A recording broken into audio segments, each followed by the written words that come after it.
Барлықтарыңызға сәлем достар, каналыма қош келіңіздер. Бүгін өте дәмді, жылдам дайындалатын хачапуридің жасалу жолын ұсынамын. Алғашқы рет жасағаннан сәтті шығады. Менің отбасыма өте қатты ұнады, сіздерге де ұнайтынына сенімдімін. Дастарханыңыздың сәнін ашатын, дәмі тіл үйіретін хачапуриді сіздер жасап көріңіз. Жұп-жұмсақ болып шығады, арасы толықтай піседі. Каналыма тіркеліп, лайк басуды ұмытпаңыздар. Бізге керекті заттардың барлығын видеоның астына описанияға жазып қалдырамын. Ең алдымен ыдысымызға жылы айранды құямыз. Тұзды саламыз. Қантты саламыз. Ас содасын саламыз. Барлығын жақсылап араластырамыз. Каналыма тіркеліп қойыңыздар, алда бұйырса көптеген тағамдардың жасалу жолдарын салатын боламын. Сонан соң жұмыртқаны саламыз. Сұйық майды құямыз. Барлығын жақсылап араластырамыз. Еліктен өткізілген ұнды аз-аздан сала отырып, қолға жабыспайтын жұмсақ қамыр илейміз. Бастапқы кезде силиконды лопаткамен араластырамын, әрі қарай қолмен илеймін. Қамырды үстелдің үстінде қолымызбен жақсылап илейміз. Бізде қолға жабыспайтын жұп-жұмсақ қамыр дайын.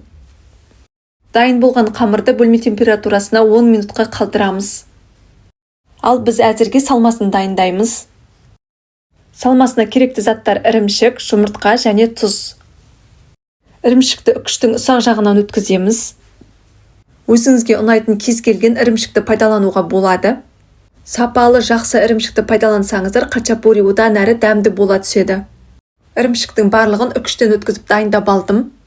Дәміне қарай тұз саламыз. Жұмыртқаны саламыз. Барлығын жақсылап араластырамыз. Енді дайын болған салманы 4 бөлікке бөлеміз. Бізде 4 дана хачапури дайындалатын болады. Сонан соң барлығын біріктіріп, қолымызбен дөңгелектейміз. Осымен салмасы дайын. Дайын тұрған қамырды алып 4 бөлікке бөлеміз. Үстелдің үстіне аздап ұн себеміз. Бөлінген қамырдың барлығын дөңгелектейміз. Менің каналымда таңғы асқа арналған тағамдардың, сонымен қатар басқа да хачапуридің жасалу жолдары бар, қарап көріңіздер. Дайын болған қамырдың бетін жабамыз, 5 минутқа қалдырамыз. Қамырдың бір бөлігін аламыз, үстелдің үстіне аздап ұн себеміз.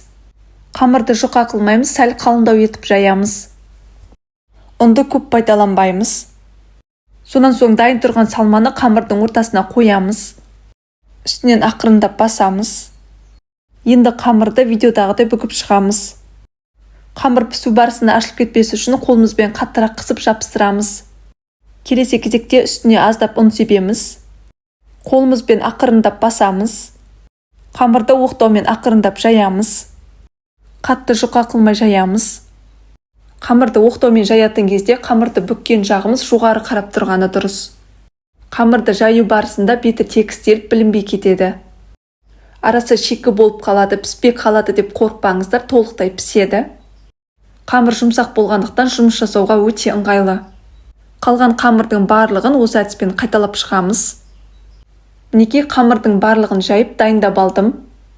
Ендігі кезекте орташа отта қызып тұрған құрғақ табаға барлығын пісіріп аламыз.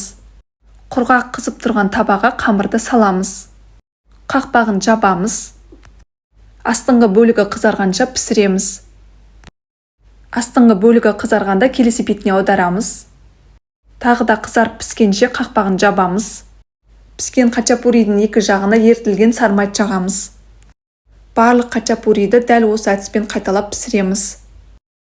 Сіздер де жасап көріңіздер, ыстық кезінде тез желініп кетеді. Мінекей достар, өте дәмді, тойымды хачапури дайын. Жылдам дайындалады, оп-оңай жасалады.